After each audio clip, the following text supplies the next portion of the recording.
Support for Arkansas Week provided by the Arkansas Democrat Gazette, the Arkansas Times, and KUAR FM 89. And welcome to Arkansas Week. I'm Dawn Scott. Thanks for being with us. A U.S. Supreme Court ruling regarding how Alabama redrew its congressional district boundaries has prompted an appeal of a case involving Arkansas's 2nd congressional district. That's coming up. But first, the end of the fiscal year in Arkansas is just 2 weeks away on June 30th, with the state on track for another significant budget surplus. The Department of Finance and Administration projects a revenue surplus of just over $1 billion. So joining us to discuss that and how business and tourism are impacting the economy, Dr. Michael Pakko. He is the chief economist and state economic forecaster with the Arkansas Economic Development Institute. And we have Katie Beck, the CEO of the Arkansas Hospitality Association. Thanks to both of you for being here and sharing your thoughts today. And I want to start with you, Dr. Pakko. The state, again, is forecasted to have another surplus. Where do we stand right now? How have the past couple of months been? And we have some new developments just today on Friday of this taping. The surplus is really an indication that the economy continues to be strong. Incomes are rising, consumers are spending, and that's generating the tax revenue that creates the surpluses. So it's all a pretty strong economic environment. And the latest evidence just came out this morning. The unemployment rate dropped yet again to 2.7%. That's a new record low in the history of all the recordings of Arkansas's unemployment rate. So that's an indication of where this economy stands.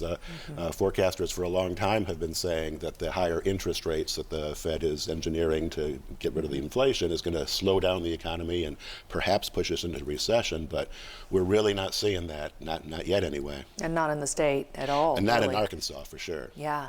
And Katie, for you, the hospitality industry, it's the 2nd largest in the state, and it plays such a vital role in tourism. But what sectors make up this industry?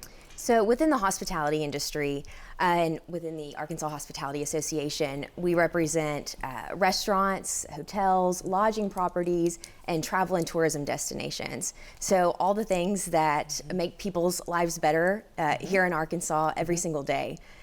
And you're seeing it strong. We are. The industry is really coming back from the impact of the pandemic. We're seeing record employment levels within the industry, increased tax revenue, just the latest tourism taker numbers, double-digit increases from the same time last year. So the industry, there's a sense of excitement and optimism within it, and it's a really exciting time just to see where the industry goes. It's a really interesting dialogue publicly right now, with so many people have this sort of fear-based thinking that, oh no, we're in trouble. But what I'm hearing both of you say, that's not the case at all.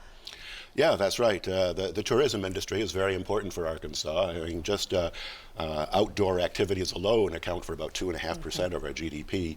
And as we just heard, double-digit increases in revenues for both hotels and restaurants and bars.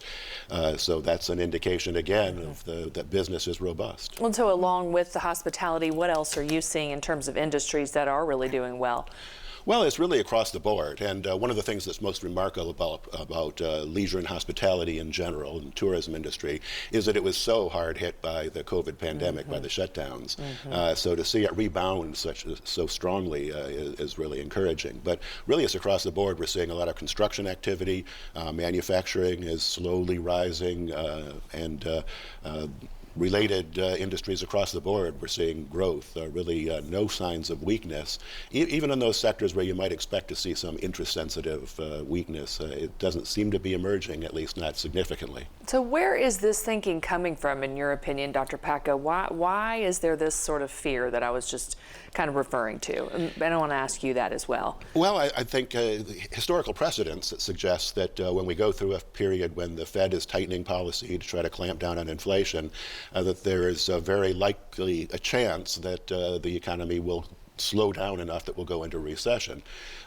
Most forecasters were calling for at least a mild recession sometime this year, but that just keeps getting pushed off further and further down the road with assessments of the probability and the severity of the recession being scaled back as we go forward. So things are looking a lot different than they were 6 months ago when we thought that these interest rate increases were going to really hit the economy hard.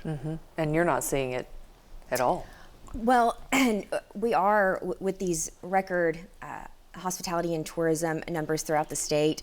I think coming back from the pandemic and again being the second largest industry in Arkansas, there is, I hear from members and hospitality business owners throughout the state, rising cost of food and goods. That continues to be an issue. And while we are at record unemployment rates, staffing does still continue to be an issue just throughout the hospitality industry. So we are closely monitoring that and identifying new and innovative ways that we can help with those challenges. That was really one of my next questions with this record unemployment number that has just come out, that I hear so many business owners say we just can't find good help. And why is that? Well, you know, with 2.7% of unemployment, there's not a whole lot of people out there looking for work, I guess. That's really what it is. Labor force participation rates are down a little bit from where they were pre-pandemic, but not really much more than you'd expect from baby boomers retiring. So we really just have a labor shortage, and it's across the board. Like you, I hear from business owners in all different sectors that they just can't find the employees to run their businesses. It's so interesting. I had a thought about, you know, we are post-pandemic, but COVID really sort of cushioned people who had trouble, you know, with jobs and not being able to work. And is there still that sort of thread for some of those employees thinking, oh, I should still get some government money, or oh, I still should be helped in some manner or some fashion? Katie, is that part of the problem in your opinion? You know, I think that COVID and during the pandemic, it changed a lot of the way that we operate as humans and business operations. So I think a lot of it is just adapting to this new business climate and just day-to-day operations.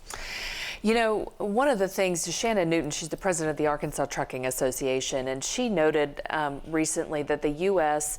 is in what's called a freight recession. So while we're strong here in Arkansas, what does that mean exactly? And is there a need to be concerned? Well, you know, that's supply chains have been kind of crazy lately. But so they've been whipsawed back and forth between over demand and then having not enough business. And so the trucking industry is right at the heart of that. As conditions whipsaw back and forth, they're finding that their freight fees are going down and demand going down as well. That might be a precursor, but everything else in the economy looks strong, and consumer spending at the retail level is continuing to maintain. So wouldn't be too concerned about that. But of course, there's always going to be sectors that are particularly affected by conditions in different ways than others. Sure. What sectors would you say that impacts most?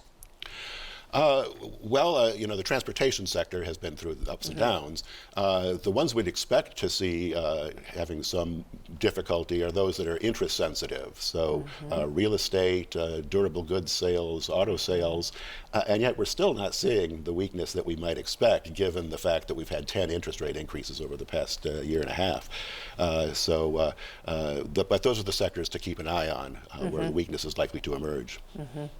And Katie, what are your expectations as we head into the summer months? I know a lot of people like to travel and take vacation, and are you expecting a strong summer? Yes, we are. I actually spoke to a few of our members yesterday, and they're having very good summer seasons. It's peak season for tourism throughout the state, and we are hoping to see even larger numbers after this summer than our record numbers from last year. So there's a lot of optimism within the industry for these summer months, and I think just the first few months of this year with the double-digit increases is a sign that we're set for a very strong summer. Strong summer, and then continuing.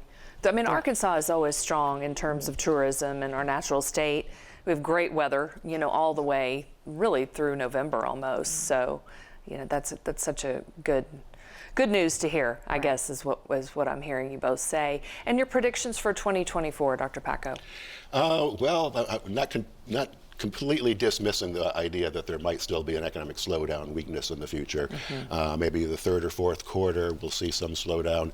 The Federal Reserve officials, when they had their meeting this week, indicated that they thought unemployment was still going to rise above 4% sometime later this year and next year. But still, that's not a terribly severe situation, but that's in line with my outlook. Some slowdown in the second half, but probably not something that we'd call a recession, certainly not a serious one. And what slowdown do you anticipate? Consumer spending dollars, big purchases, you know, like you mentioned cars and real estate, things like that, a slowdown? Yeah, durable goods, things that people generally buy on finance that are sensitive to interest rates. That's where we expect to see the demand drop off at first. There's a little bit of inflation psychology going on now. Buy those things now before they go up in price. But I think as the inflation impetus slows a little bit, that will go away as well, and we'll see things level out, and consumer spending probably will take something of a dip later this year. There is a psychology to it for sure. It's interesting that you pointed that out, because there so much goes into a consumer's thinking about where to go, what to do, how to spend my money. Should I stay back in Arkansas? Should I go away across state lines? You know, should I buy this? Should I not? It's very fascinating. But what I'm hearing you say is all indicators are good. So far, so good. Things are going well. Final thoughts from both of you today. I'll just say the hospitality and tourism industries are vital to not only the state's economy, but just the entire culture and quality of life here in the state. And we have such an incredible industry right here. And I know that there are great things to come from hospitality and tourism in the state. And I'll just reinforce that point by pointing out that tourism is one of those sectors where it's like we're exporting our goods and services, but the customers are coming to us, so we don't even have to ship them with transportation. So tourism is a very important sector for a state's economy. All right, thank you so much both for being here. Katie Beck, the CEO of the Arkansas Hospitality Association, we sure appreciate you. And as always, Dr. Michael Pakko, the chief economist and state economic forecaster with Arkansas Economic Development Institute. Thank you both for your thoughts. Thank you for having me. Yeah, and we'll be back with more of Arkansas Week in a moment.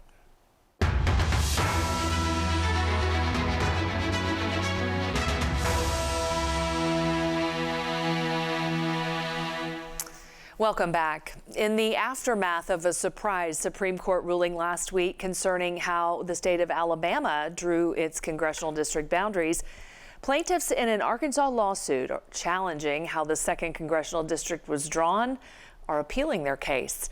Attorney Richard Mays represents the group of plaintiffs, and he is in studio with me now, and we so appreciate you being here to break this down for us. Thank you so much. It's my pleasure. Thank you for having me. Well, let's just start from the beginning. Arkansas's congressional map was redrawn after the 2020 census in 2021. And first, let's go over what you think was improper about how that was done. And we're going to draw up a map here so we can see the changes. It'll show the previous boundaries and now the current boundaries. So we know Cleburne County was added into District 2. The legislature that adopted this congressional district map, congressional reapportionment, took a community in southern Pulaski County that consisted of approximately 22,000 black voters and divided them, took them out of the 2nd district and put them in District 1, which is East Arkansas, and District 4, which is in South Arkansas and Western Arkansas. These 22,000 black residents of Pulaski County had a tight community. They have issues that they frequently feel in common about everything. Their vote was sought by politicians because they tend to vote as a bloc. And the legislature divided them up between these two districts, which took about the 22,000 black residents out of Pulaski County in District 2, and they moved 22,000 people in Cleburne County, which is in north central Arkansas, and the north part of District 1 and District 2 into District 2. So they replaced 22,000 black voters with 22,000 white voters. Mm-hmm. And that's a problem. Well, it was done in order to first off, we think it was racially motivated. The 22,000 black voters tend to vote a certain way. And the people who did the redistricting, which is primarily the Republican majority in the State House of Representatives and the Senate, are largely Republicans. Mm-hmm. So it had something to do with politics, but it also had a lot to do with race. How do you want it changed back? What in your ideal world would you like to see happen? Well, there was really no reason for doing this other than the racial motivation. And the boundaries were fairly satisfactory. Obviously, when you redistrict, there's a certain adjustment that has to be made to try to achieve an equal population balance between the four districts that we have. But it wasn't necessary to do this kind of major surgery on the second district. And we think that a more equitable reapportionment map can be easily achieved. Well, getting into a little bit of the legalese, there were some earlier rulings that dismissed the claims that there were violations of both the U.S. and the Arkansas Constitution. And last month, there was a 3-judge panel of the 8th U.S. Circuit Court of Appeals, and that held that the plaintiffs failed to document a racial motivation on the part of state legislators in approving this new congressional map. But how do you respond to that? Well, we filed the suit about 1.5 years ago, and a 3-judge panel, a federal court panel, was appointed to hear the case. Now, 3-judge panels are very rare. They are used most often in this kind of case where you have a voting rights issue. The panel consisted of 2 of the U.S. district judges, excuse me, here in Arkansas, and 1 judge from the U.S. Court of Appeals, which is seated in St. Louis. It's very unusual to have that kind of panel, but it does happen in these cases. We had a hearing in the spring of last year. The court ruled against us on the counts, but they gave us an opportunity to amend the complaint to try to overcome their objections. We contend they used the wrong standard. They claimed that we had to prove the intent of all of the legislature was to discriminate against these black people. Mm-hmm. The law says, the voting rights law says that it's the effect that you look at, not the intention of the legislature. If we had to prove the intent of every person in the legislature, that would be it would be impossible to overcome a gerrymandered map, reapportionment map. The Supreme Court has recently ruled in an Alabama case involving essentially the same facts that we have here, that it's not the intention that you have to look at, it is the result of the reapportionment that you look at, and then you can presume a certain amount of intent from that. And so that's the contradiction between what's happening in Alabama and what's happening here. Yes, and that is our 3-judge panel in our case happened to rule, as they did a week before the Supreme Court made their ruling in the Alabama case. It involves quite similar facts. And we were going to appeal it anyway, but it's given us perhaps renewed optimism, I should say, to try to appeal on the basis that we may have a better opportunity than before. Well, Attorney General Tim Griffin's office is defending the state in this appeal, and we invited Griffin to join us. He was not able to be here with us, but he did, however, provide a written statement, and it says this: the Supreme Court's recent decision has no effect on any of Arkansas's ongoing redistricting litigation.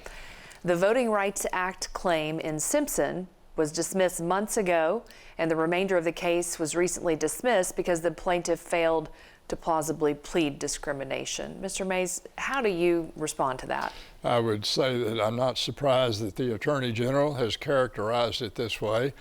The fact that the court in our three-judge panel in this case had rendered a decision months ago dismissing some of the claims, but also giving us the opportunity to restate our claims and to try it again.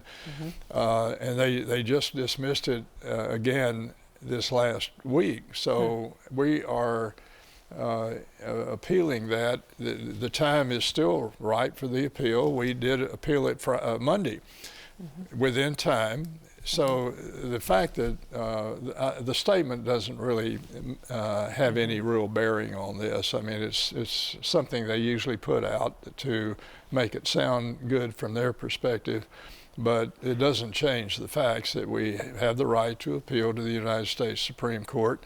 And we think that we hope that the Supreme Court is willing to re-examine their decision, or the three-judge panel's decision in this case, and render a different judgment, because it's pretty clear, based upon the Supreme Court's decision last week, that this panel used the wrong standard for evaluating our claims. They didn't look at the result of the legislators' actions. They looked at the intent, or they tried to say we had to prove that it was intended to be discriminatory, instead of showing what the results were. Right. And so I think that's a big distinction, and I hope the Supreme Court of the United States will agree with that. Well, the Supreme Court decision says Alabama will have to draw its congressional map to include a second majority black district. Do you think Arkansas should review the congressional district map and just take a closer look? Well, I think that the legislature would be well advised to reconsider their map, because I think that there is no explanation for what they did other than racial discrimination. It may have also had political considerations as well, but you can't just take 22,000 black people out of an area and say that it's not a racial that doesn't have racial overtones. And so I think they would be well advised to do that, although I don't expect them to do it. They'll probably take their chances with the Supreme Court. And next steps? We have filed a notice of appeal. We have 60 days within which to file a statement of our case. And we will meet those deadlines, and I can't tell you what the schedule will be as far as the Supreme Court's taking up the case. It may be months, probably will be, because they don't move real fast. But it will eventually, they'll get to it, I hope. And then, you know, any prior elections or upcoming elections that this could affect? Well, it should affect the next election, which will be in 2024, next year.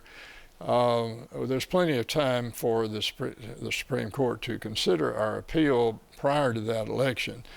If we're successful, then the legislature or the courts could redraw a new map. There would have to be some hearings on that. I think they would prefer to let the legislature do it. Usually they do, but the courts can do it themselves and have done it in other cases. What would be your preference? Personally, I'd rather see the court do it. I do not think that the legislature, as it's currently constituted, could resist the temptation to insert politics and race into it again. Yeah. Any final thoughts? Well, I think this is very important. I mean, the right to vote is a cornerstone of our democracy.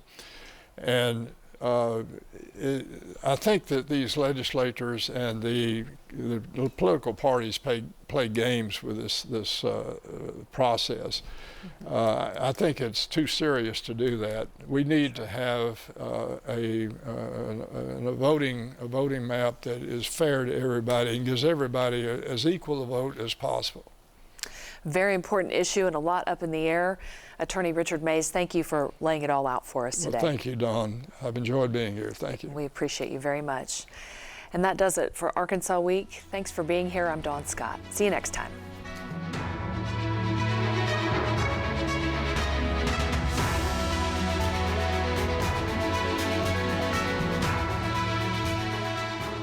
Support for Arkansas Week provided by the Arkansas Democrat Gazette, the Arkansas Times, and KUAR FM 89.